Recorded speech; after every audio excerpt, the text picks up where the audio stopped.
Sumisikat ngayon ang isang singer mula Cotabato na binansagang Queen of Bangsamoro Pop. Pero ang isa niyang kanta, pinuna dahil sa pagkakahawig nito sa kanta ng isang Australian singer. May report si Aubrey Carampel. Narinig mo na ba siya? Ang binansaga ng netizens na Queen of Bangsamoro Pop o B-Pop na si Shaira Abdullah Alimuddin. Ilang taon ka na, wala ka pang jowa, lahat ng barkada mo ay may asawa na, sadyang pihikan ba o sobra mong choosy, kailan ka magkakapamilya? Sorry na po sa napaaray.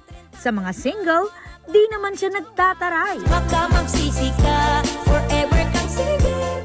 Dahil sa mga linyahang yan, instant hit ang kantang Mapanakit, ang forever single, Walang Jowa. Ilang taon ka na, wala ka pang jowa. Dumami rin ang mga Shaira Stan at Barmy.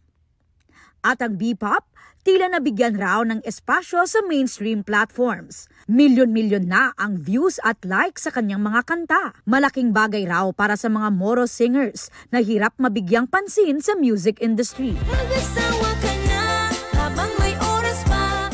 Pero sabay sa pagsikat, napuna ng netizens ang isang kanta niya. Ang puso ko'y nagdurugo at parang sumisikip ang dibdib ko sa tuwing nakikita ko na magkatabi tayo.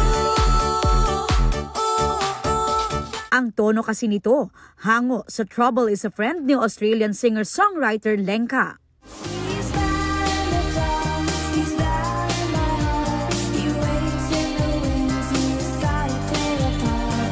Trouble is a friend, yeah, trouble is a friend of mine. Ipinarating ito ng isang netizen kay Lenka.